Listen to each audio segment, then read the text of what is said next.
Saturday night in the Final Four felt like a Duke and Cooper flag coronation until it wasn't. You're talking ball with the ACC Squad, sponsored by Game Time. From Florida State to North Carolina, from Syracuse to Miami, and from NC State to California, it's the local experts of the Locked On Podcast Network, bringing you scoops, breakdowns, and the most comprehensive preview of the upcoming ACC weekend. Hang on, it could get loud, it could get heated, and it will definitely be fun. Squad up, you're part of the ACC Squad. Hey there, what's up? Welcome into this week's ACC Squad. It is officially college basketball offseason. The portal has already been open for a long time, but we keep it rocking. It is great to be joined today by our guy, Kenton Gibbs, half of the hosts of Locked On Wolfpack. We'll see if we can find Grayson somewhere else. Our guy, Jackson Holzer, host of Locked On Syracuse, and our guy, very good of you to show up, JJ Jackson, the host of Locked On Blue Devils, to face the music like a boss. I love it. I'm proud of you. Our guy, Alex Dono, is not here this week, so I'm sitting in the captain's chair. I'm Isaac Shade, the host of Locked On Tar Heels. It's great to be together. This episode is brought to you by FanDuel. Right now, new customers can get $250 in bonus bets when your first $5 bet wins. Man, we want to welcome in all of you everydayers with us. We're so glad that you are here joining us as we carry on into what's now like baseball and lacrosse season, I guess, as we get spring football keeps rolling. But today we're going to wrap up kind of the basketball season. We'll look ahead in the third segment to next season. We've got some odds and projections for next year's national championship. But we're going to start by tying a bow on the Final Four and the national championship. And so, unfortunately, JJ, that means, my man, you're going to have to buy the first round and tell us how on earth the Duke Blue Devils ended up losing to Houston on Saturday night. Fellas, I'm still looking for answers to that question. I feel like time has drastically slowed down since the season came to a close. I've been replaying the second half in my head over and over and over again. I felt like every day I'd wake up and it'd be a bad dream and we would get the opportunity to play that second half once more. I can't figure out if I'm more stunned that Duke lost or more stunned in the way that Duke lost that game down the stretch in the second half. Truthfully, hour by hour, I go back and forth on both sides of the equation there. But for a team that was playing with its food in so many ways, toying with Houston down the stretch, having a 14-point lead there in the second half, blowing it and not playing for a championship is just absolutely gut-wrenching. I can't believe it happened, man. I can't believe it. You know, you talk about playing with your food. My mom always used to say, if you play with your food, somebody else is going to eat it.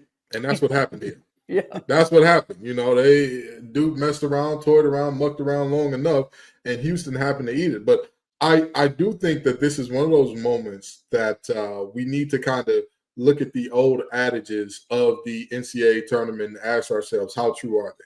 Because for years we're told, oh, it's the guard play in the tournament. It's the guard play that gets it done. It's the guard play.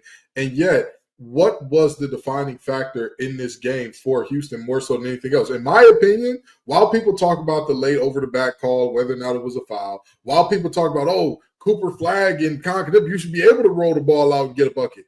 I think the inability to come down with a rebound at the end of the game was what did it, what did Duke in here. I believe Houston had 12 of the last 14 or something like that is the stat that keeps floating around. You have a gentleman that's 7'2" on the court. He's the tallest guy on the court by 6 inches in terms of everybody else from Houston. You got 2 6'8" guys down there, and he can't come up with a singular rebound. You know, that's just – that dog ain't going to hunt. That's never going to get it done because, again, you are in a situation – where everybody else is doing enough to get you that win. The front court had to show up in a more meaningful way, and I don't think they did. The veteran players on Duke, ironically, were the ones that screwed up the most in the end. We had a whole conversation about the young guys. How are the young guys going to fare? Are they going to be, too caught up in the moment of the Final Four? And yet, James can't inbound, and Proctor can't make a free throw.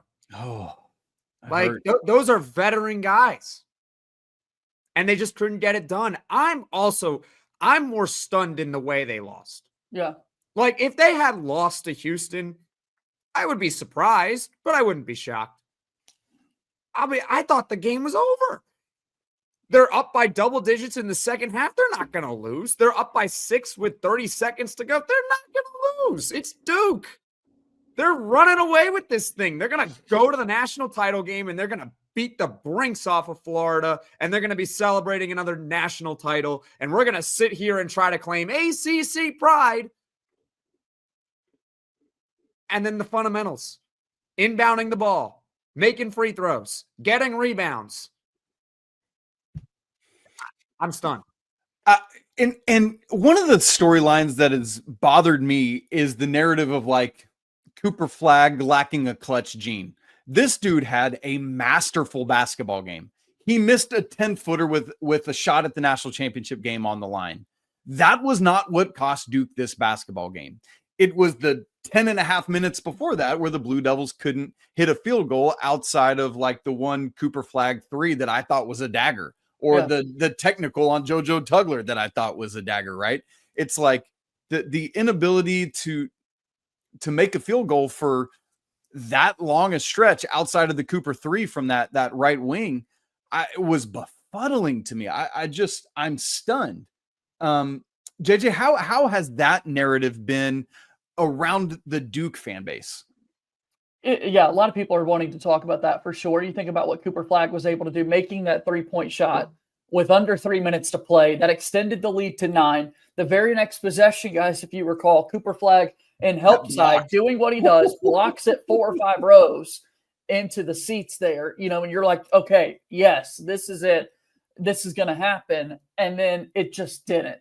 I think to your point, everyone wants to talk about those 10 minutes where it feels like a team is finally destined to once again score over 70 against Houston with how much success Duke had offensively. But down the stretch, they weren't running their pick and roll to Common Malawatch or to the big fellas that had been so successful throughout the postseason run. Con Knipple finished the game with just 9 shot attempts, which was incredibly criminal, and he kind of was no factor for Duke down the stretch after really carrying them through the first half plus of this basketball game. So just to not be yourself offensively is really what's stinging this Duke team the most. We're hearing numbers about, it's the first time in John Shire's career he had been 79-0 when he had a 10-point lead at one point. 79 of his 89 wins to this point in his career, he had a double-digit lead, which is crazy to think about. And in some odd way, guys, he has had to coach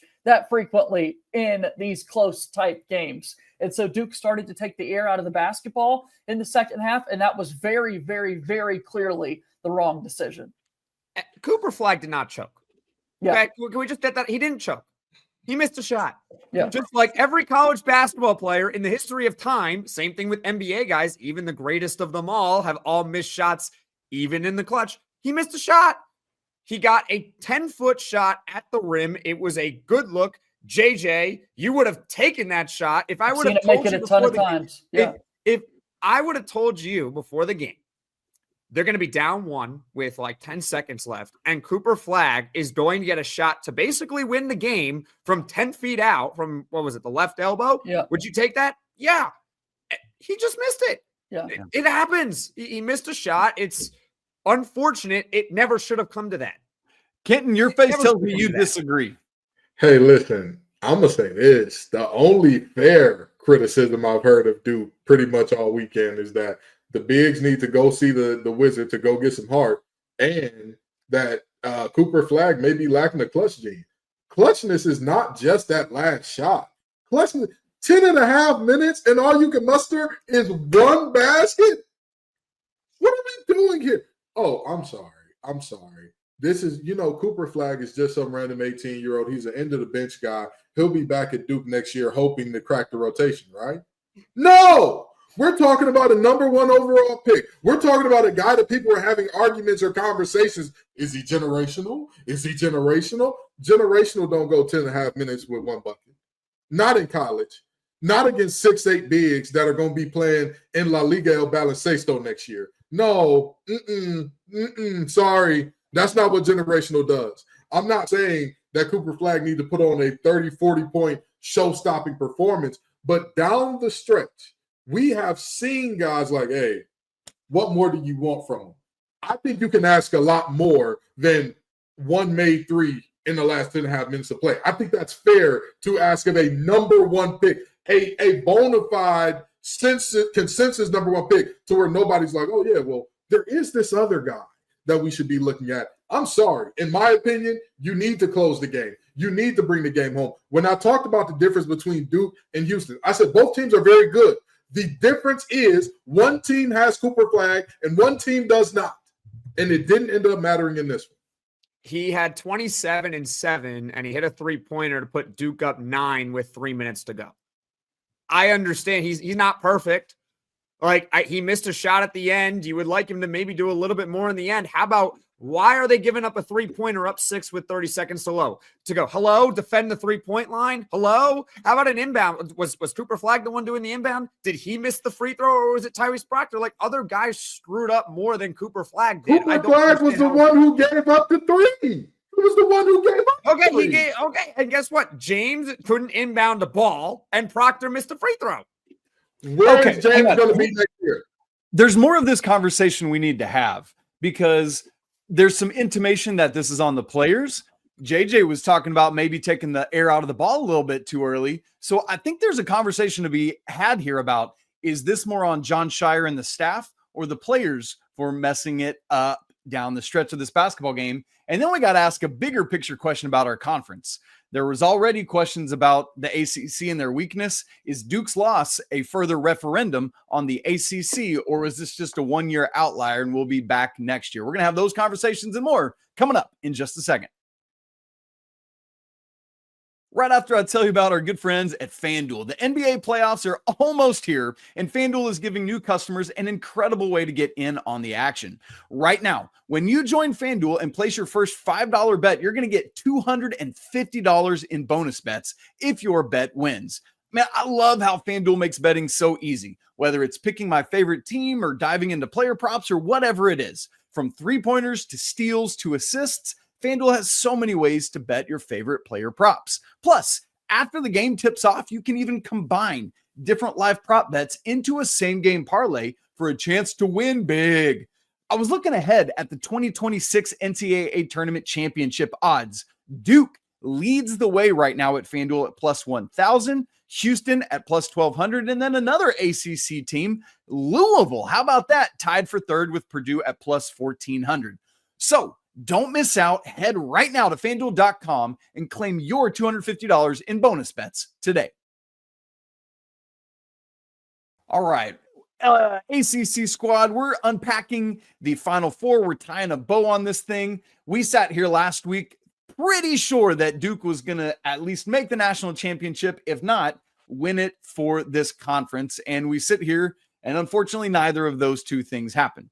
We've had some different kind of intimations at who we lay this blame at the feet of in this game. JJ was talking just a minute ago about taking the air out of the ball a little bit too early. Maybe Duke geared down out of fourth gear, fifth gear down to first or second, maybe even park a little bit. Kenton Jackson maybe suggesting that this is more on the players. Which players? They're disagreeing on that. But that's the conversation I want to have. JJ, I want to go to you first because you're the Blue Devils expert. In your opinion, is this loss more on the coaching staff or the players on the floor?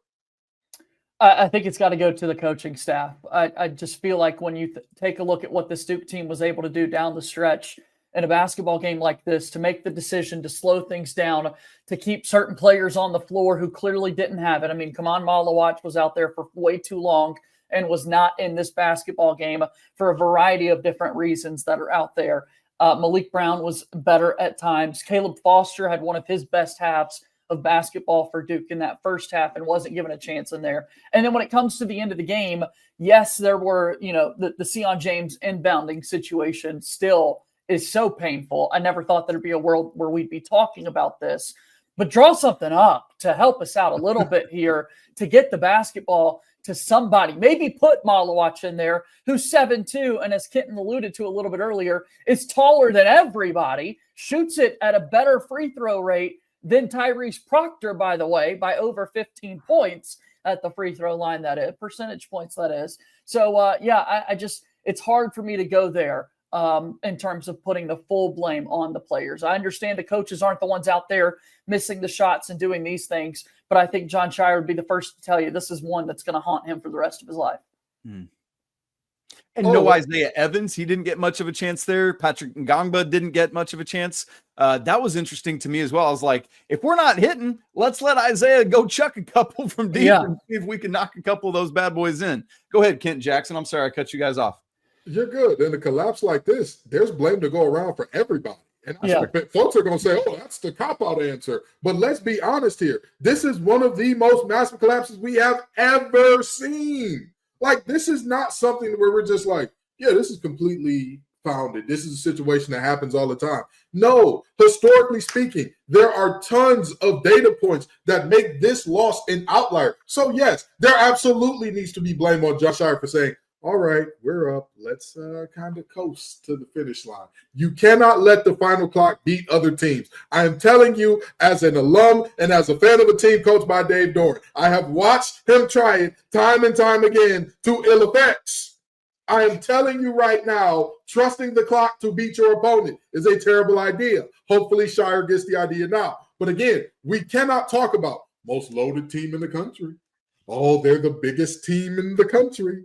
Oh, they've got 3 lottery picks, including the number 1 pick, and then completely say, well, guys, it's all on the coaches. It's the coaches' fault. They didn't draw up anything. At the end of the day, at some point in time, if your big 7-2 behind can't grab me 1 rebound, I can't blame John Shire for that.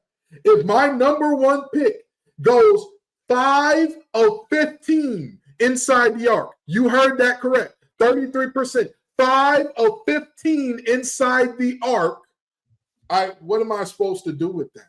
What how much can I truly say, oh yeah, it's on your head coach there? And Kyle Knipple not getting enough shots, yes, that is on the coach. Yes, draw up more sets for your shooters, absolutely, sure. But again, that's on the players though, to know who to get the ball to. They got to do that. And that's what I mean. There is blame to go all around here. Yeah. Why was Proctor even having the ball in his hands in that moment? If, like you said, he's worse at shooting free throws than some of our bigs. Get his tail out the game. Cooper and Con were open, and he didn't pass the ball to him. Yep. I look at this like it's like a big piece of pie here, and it's like, who's to blame? Yeah. I don't know. Why don't we just start cutting out slices and just honestly, I'm hungry. Let's eat. Everyone gets a slice of pie. You know, like hey, here's your pie as you're flying home from the Final Four. Like, here you go. Like, everyone deserves blame here. The coaches, like, hello, you have a 6-point lead with 30 seconds left. You need better instruction as to what you're supposed to do down the stretch. You know what's funny about Duke is they lost 4 games this year, and all of them came in pretty similar ways. Now you're not like blowing it like this, but all of them are late and close situations. That's how they lost each and every one of those games. How? It hurts. All the time. It's the players. Yeah. Who was it that said that it was because of the ACC or whatever that Duke wasn't battle tested? No, Duke got battle tested at times this season, and every time they got battle tested down the stretch, they folded. Every time. Look, I disagree with that. Their 4 losses were all close like that. They didn't blow it like that. They had games that were close that they won. They ultimately there were games where Duke did what they needed to do. Sure. But you know what I noticed? I recall a Jae'lyn Withers lane violation in the ACC tournament that helped squeeze out. Yeesh. But you blew that game too. But we won that one. But they blew it. But you know what I do know about this Duke team for a fact? You cannot be touted as the biggest, as the most talented team, and we completely absolve the players of that blame. You just can't do that. At some point in time, yes, the coaches can coach you up. Yes, they can tell you how to execute certain things. If you are 18 years old, that means you've been playing basketball for quite some time to be playing at Duke. If you don't know how to box out at that point in time, what are we doing here? If you don't know, and again, I wholeheartedly believe the over the back was super ticky-tack, especially for how physical the game had been allowed to be up to that point. I'm not a proponent of swallow your whistle in the last minute. I'm a proponent of let the last minute play out the way that you have the other 39. If you had a loose whistle, let the loose whistle rock. If you had a tight whistle, keep calling it tight. Be consistent. Agreed. But what I saw in this game was, again, a team that decided, hey, we've got this in the bag. players that looked too relaxed, and a Houston team that looked hungry. Every loose ball, every rebound, every time that ball was not in somebody's possession, Houston Cougars were fighting, scrapping, and clawing. And it seemed like Duke didn't have any interest in getting in that fight. So, you know how I mentioned how a lot of people deserve a piece of the blame pie? Yeah. All right, we're not giving it. The refs don't get any of the pie. Like, I don't want to hear about the refs. The ref this, the over the back this, the over the back that. Guess what? You had a 6-point lead with 30 seconds left. You had a 9-point lead with 3 minutes left. I don't care if the referees were wearing Houston gear saying, "Go Houston Cougars. We're all Houston alums, and we're going to keep giving NIL money for eternity to make us win this game." That would have been something. That would have been something. You still got to find a way to close the game. Like, I don't care about an over the back call.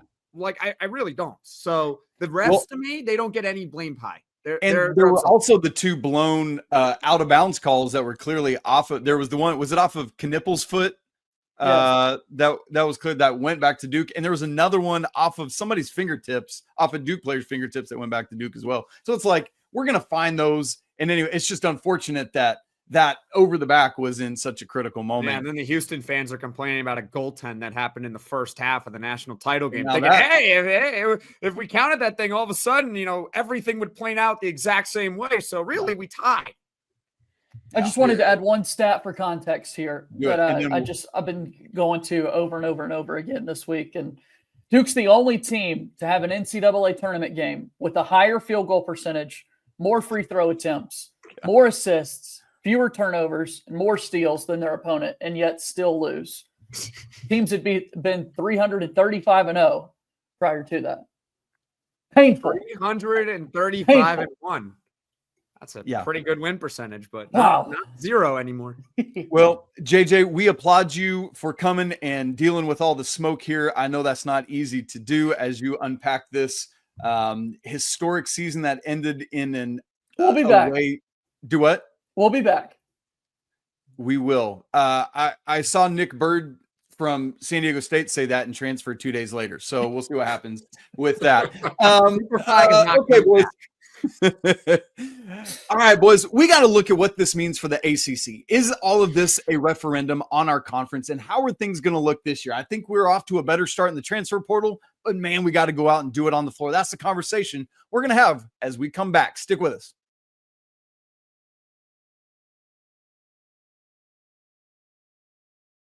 All right, fellas, the ACC took arrows from every direction all season long. I think we can recognize that and admit it. We were a Carolina barely sliding into the NCAA tournament away from tying for the fewest ACC teams in the field since back in the early 2000s. We got just Duke as a 1 seed. We had Clemson, and we had Louisville, and then we had North Carolina. That's it. That were the only 4 teams that represented our fair conference. And only Duke made it to the second weekend. That is a factual statement about how things went. Now, let's be fair. Also, we have done much better than that in recent years, having multiple teams into the second weekend and beyond. But in a year where the ACC was already looked at poorly as the worst of the Power 5 conferences, it's just unfortunate that we had a chance to win the national championship, maybe recoup some of that goodwill, and we weren't able to get it done. What does this now say about the entirety of the 24-25 season and the ACC conference? You almost made me lose the clean rating there, because this conversation and the way that it's framed is always upsetting for me. What did the ACC lose by this? What did the ACC lose by your best team being eliminated in the Final Four and everybody being shocked by it? Nothing. Let's be honest. Jackson has said all year this is a historically down year for the ACC. And Jackson's not wrong. The numbers bear out that this was a historically down year. But why is this year a referendum for the ACC? And yet when we see down years from other conferences, everybody's not hitting the panic button saying, oh, what's going on with the Big 12? Kansas isn't good. Houston got eliminated a little earlier than we thought. Oh, they must be terrible. Huggy ain't coming back, and Press Virginia ain't walking through that door. The Big 12's terrible now. It's only us that get this. When the SEC was irrelevant at basketball for damn near a decade, nobody said, oh, wow, look at how bad the SEC is, all those teams, and how many. Because it was expected. It was expected. But that to me is not fair. It's not fair to judge by these different metrics of, oh, well, we expect you to be good. Therefore, when you perform like everybody else performs, you're the bad guys. Nah, I don't like it. I really and truly cannot stand it. And again, if you're going to take this on a year-by-year basis, I'm fine with that. But do that for every team and every sport. So next year, when bowl season, the playoff season comes around, let's make sure we keep as close of an eye to say, well, wait a minute now. The SEC or the ACC only finished at a 56% win percentage in the tournament. How lowly of a conference they are. Okay, sure. But let's make sure we do that for everybody else. Because if we did that for the SEC in the playoffs last year, Tennessee suffered one of the worst blowouts in all of the playoff last year, if I do remember correctly. How many games did Georgia win last year in the playoff? If anybody has the numbers on that. Oh, so in the national championship, I'm sure there had to be 2 SEC teams, correct? There had to be, right? No. Well, it seems like there's one, Actually, and it was that new school. In a national title game that wasn't in a conference. Oh, okay. All right. So, and the other was an SEC newcomer, by the way. So again, I think it's very interesting how, again, only we get this look of, oh, you had a terrible year. You're a terrible conference now. You'll be terrible for the rest of eternity. Knock it off. Every year is a year, but it is different. Every year is year by year. I have been saying all year, I've been pretty consistent that Duke is an outlier to what is a terrible ACC in 2025.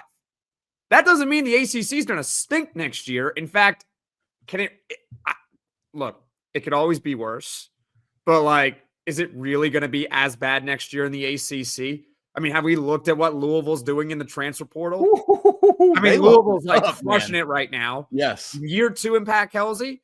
Like that team might be preseason top 5. Like that, you might have 2 ACC teams in the top 7 in the country heading into next year. You know that Duke is going to be there, right? And Louisville, and we'll see what Carolina does, but Carolina always manages to look good in the preseason. We'll see how they actually do in the actual season, but they're never going to completely fall off. Notre Dame has a good recruiting class coming in. Marcus Burton's back. Virginia's got a new coach. I don't know. I think the ACC could be pretty good next year. I wouldn't be surprised if they get 6 to 7 teams in the NCAA tournament again. I mean, it was a bad year. It was one bad year. It does not mean that the conference is going to stink for the rest of eternity. Well, to that point, let's look at John Rothstein has put out his way too early Rothstein 45, where he preseason ranks 45s. And let's be honest, that this is a completely futile effort at this point in the season when everything's completely in flux. But guess what? It gives us content to talk about it. So talk about it we must, boys. Here we go. There are 5 ACC teams in this top 45. Duke comes in at number 3 behind Houston and Purdue. Louisville sitting at 19, North Carolina at 24, Notre Dame at 41, and SMU at 43. How about the Mustangs, baby, coming in and doing it in football and basketball a little bit. Crazy stuff. Look, the ACC, if we're going to be the ACC in the top 45 of the nation, needs to have 7, 8, 9, 10 teams. Like, that's where we need to get to. And whatever's going to happen on the court's what's going to happen on the court. But the rosters need to be such that the predictions ahead of the season would be like, those are solid teams, and we got to have them in our top 45. Preseason expectations matter. They matter over the course of an entire season. I'm not saying it should matter, but they do. But they do, because if you are perceived to be really good, you got to prove to people why you're actually not good. And people will make every excuse in the world to say, hey, they're still good, right? But when you're not projected to be good, you got to do so much more to prove that you belong. That's good. Yeah. Like that. It's just the way humans work. I'm not saying whether it's right or wrong. In fact, probably is wrong, but that's just how humans work. So you got to beef up these rosters. I mean, I also like what Miami's doing in the transfer portal. Catch what they're getting some studs too. They also got a new coach. Yep. Who's not going to be bottom 3 in the ACC next year? I can assure that. That's right. They're not missing the ACC tournament. No, they're not baby. missing it this year. Now, Boston College, yeah, they're probably still going to stink. But, who was the other team that missed it? The Fighting Hey, Blue worry about yourself. Worry about They're not yourself. going to be bad either. I actually didn't remember at the top of my head. But they're going to be better, too. Let me tell you something. You talk about the rosters being better, Isaac Shade. How about the fourth best high school recruit in the history of NC State just committing? How about it?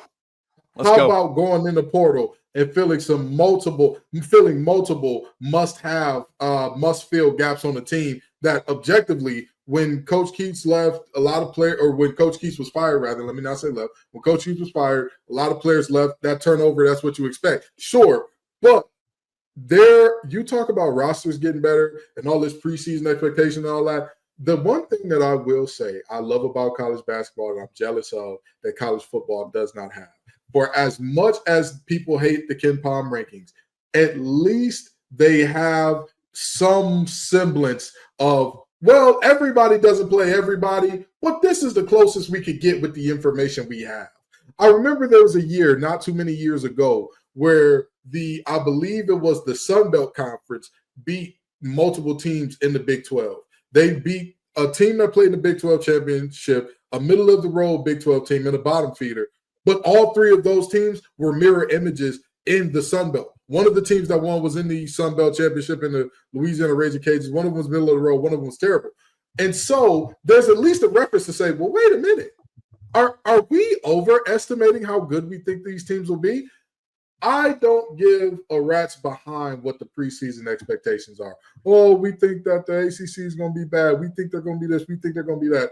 Well, thank God that your thinking and your thoughts aren't how the games are decided. If it was, Cooper Flag and Company would have been raising. Cooper Flag and Company would have been raising the banner and holding the trophy and doing all that, and they'd be having a parade down Broad Street in Durham if that's what mattered. Unfortunately, it's not. You got to line it up, and you've got to play those ball games. You've got to actually decide what's quad 1, quad 2, quad 3, quad 4. You've got to decide those things. So let everybody talk about the ACC. I have 1,000% confidence this conference will be better next year, and we will see it statistically bore out. That's a good word, and I feel like, JJ, I feel like you're about to say something, so I want to give you a word here, and then we'll get out. I'm excited about what Duke's going to be able to do. I mean, I know that we've been talking about them a whole lot today with the Final Four exit there, but I mean, when you've got yet again the nation's top-ranked recruiting class coming in, we're going to be talking a lot about the Boozer twins next year. Still remains to be seen what returnees Duke will have to this roster, with several heading off to the NBA. And look, Duke had some home run transfer portal additions this past year, despite some of their shortcomings there in the tournament. I'd expect that to be the case once again. Breaking news, everyone. Duke is going to be good again next year. Breaking news. It's crazy. Tell the whole world. They're in a great run right now, Duke. They really are. I mean, it's only been how many years? Like 40 years of being good. I mean, that's not really that long of a time if you think about it. No, it's not very. We need some more longevity with that. Also, as we get out, I was laughing earlier about talking about I forget what game it was, but when we were talking about Duke taking the air out of the ball and slowing things down, I was thinking about myself and our guy Jarvis behind the scenes, who were on the wrong end of that in a certain football game several years ago. On the guy on the winning side of that is now the head coach of the team that I cover, the North Carolina Tar Heels, and Bill Belichick. 28-3. It hurts. It hurts anytime I think about it, boys. Man. Oh. Good. Okay, we got to get out of here before I get our clean rating in the wrong side of things as well. All right. You all, thanks so much for joining us on this week's ACC Squad. For Kent Gibbs, co-host of Locked On Wolfpack, and of course, Locked On ACC. For our guy, Jackson Holzer, host of Locked On Syracuse. JJ Jackson, host of Locked On Blue Devils. And of course, our guy, Jarvis.